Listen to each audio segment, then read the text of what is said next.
Comptabilité de la gestion des finances locales, une réforme en cours de validation à Yaoundé aboutit au dévoilement de l'architecture financière des collectivités territoriales décentralisées. C'est l'objectif principal des assises.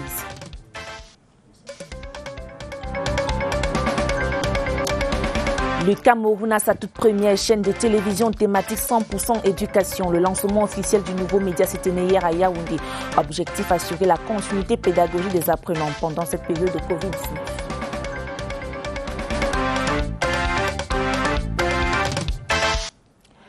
Voilà pour les titres. Bonjour et merci de nous rejoindre sur CRTV News. Nous vous le disons à l'instant, décentralisation. Dévoiler l'architecture financière des collectivités territoriales et décentralisées, c'est l'objectif d'un atelier de 3 jours de validation des textes d'application du livre 5 du Code général des collectivités territoriales décentralisées. Les travaux ouverts hier jeudi à Bankomissi à Yaoundé s'achèvent demain samedi 5 décembre. Le point avec Daniel Menanga. Revue des textes point par point. De cet exercice sortira le schéma type de la gestion des finances locales en mode décentralisation. Il s'agit en fait de mettre toute l'architecture financière et l'organisation fonctionnelle d'un poste comptable auprès d'une collectivité territoriale décentralisée. Qui fera quoi au sein des collectivités territoriales décentralisées? Définition par le ministère des Finances. Au cœur de l'architecture financière, le poste comptable. Ce qui change, c'est qu'on s'aligne aux pratiques internationales dans la matière. Il y a l'arrivée des régions. Il y a des postes comptables qui doivent être créés auprès de ces régions. Il était question aussi d'arrimer ces collectivités-là aux bonnes pratiques qui concernent la comptabilité publique. Et pour tenir compte de tous les aspects, le ministère de la décentralisation et du développement local, la Chambre des comptes, le Programme national de développement participatif sont sur les bancs. Une autre étape de l'accélération du transfert des compétences en parachèvement. Voilà qui est dit. La 13e session du conseil d'administration de l'Institut Confucius s'est tenue hier jeudi à l'Institut des relations internationales du Cameroun. L'ordre du jour portait sur l'évaluation de l'année académique 2019-2020 et l'élaboration du plan d'action pour l'année académique 2020-2021. Le compte rendu de William Badi.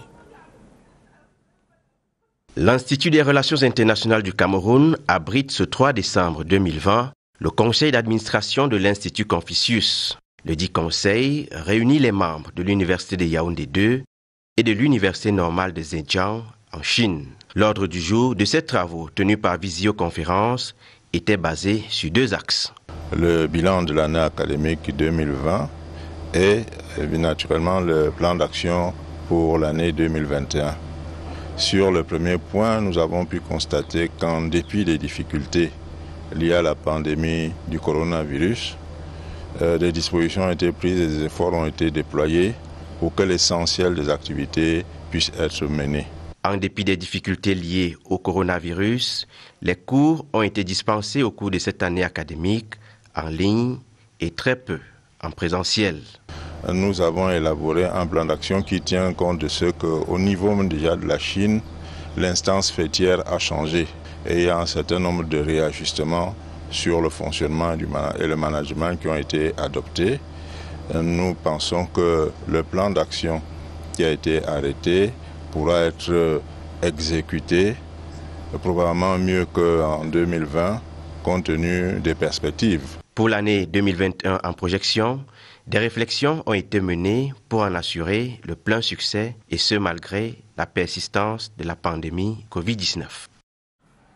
En société, 2 900 000 personnes vivent avec un handicap selon le ministère des Affaires sociales. Des chiffres rendus publics hier à l'occasion de la célébration de la 29e édition de la Journée internationale des personnes handicapées placée sous le thème « Tous les handicaps ne sont pas visibles ». Maïmouna Mohamedou Nadia revient sur la célébration de cette édition ici à Yaoundé.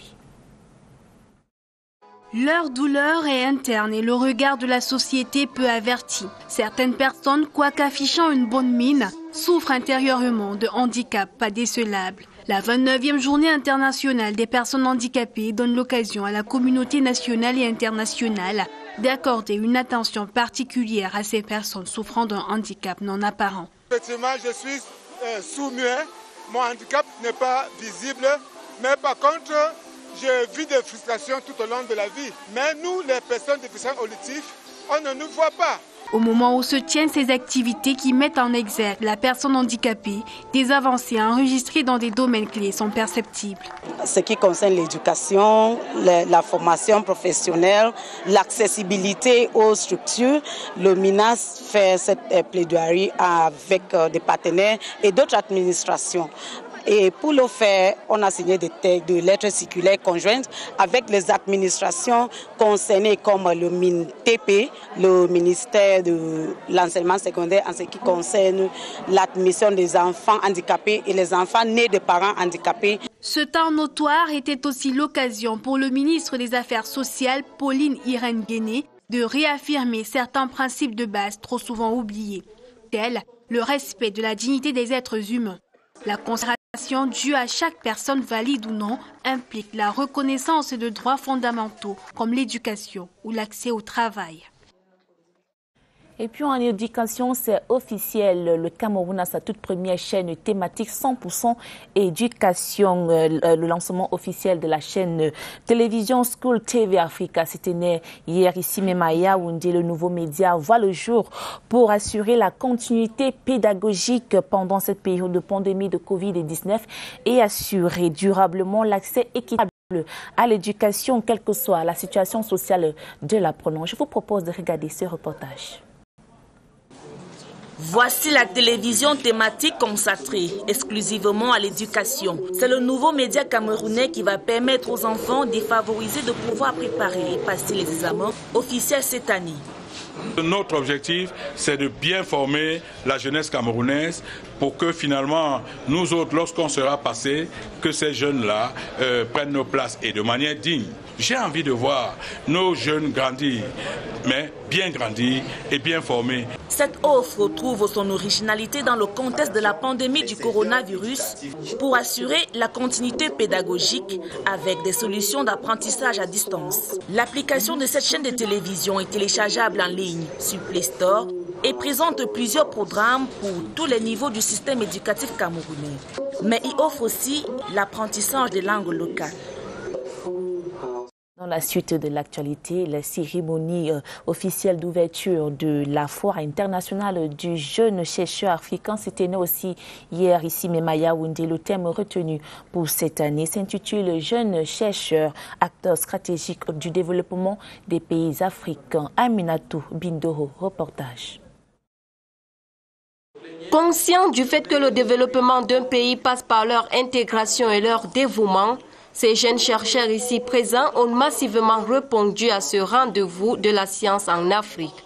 Une initiative appréciée par le patron de la recherche scientifique. J'admire parce que j'ai recruté à peu près 1000 chercheurs depuis que je suis ministre. Voilà des jeunes chercheurs qui me donnent la joie, qui me donnent la fierté d'être ministre de la Recherche. Ici au village de la Foire, une variété d'activités scientifiques de jeunes est mise en vitrine au grand bonheur des visiteurs. On a commencé d'abord en faisant des ateliers pré-conférences où on les a enseignés sur plusieurs thématiques. Il y avait 5 thématiques sur x2, ça fait 10 thématiques sur 2 jours. Et en ce faisant, on a effectivement fait un processus de mentorat où effectivement les chercheurs seniors accompagnent les jeunes pour leur montrer voici comment on fait, voici comment on cherche de l'argent, voici comment on développe les projets, voici comment on approche les bailleurs. Ouverte mardi à Yaoundé, la foire internationale du jeune chercheur africain tire son rideau de fin ce 5 décembre. Les jeunes porteurs des projets bancables seront récompensés. Terminons dans cette édition d'information avec cette nouvelle hors de nos frontières. En République centrafricaine, fin de suspense à Bangui, la Cour constitutionnelle a rendu sa décision en début de l'après-midi hier jeudi concernant notamment la candidature de François Bozizé pour l'élection présidentielle du 27 décembre 2020. Celle-ci est finalement rejetée à cause de plusieurs chefs d'accusation portés à l'endroit du candidat. La Cour a rendu sa décision sous haute protection des forces nationales et de la MONUSCA. Madame, monsieur, voilà qui met un thème à cette édition d'information. Merci de nous avoir suivis. Merci également à toute l'équipe technique. N'oublions surtout pas, ensemble, continuons d'appliquer les gestes barrières.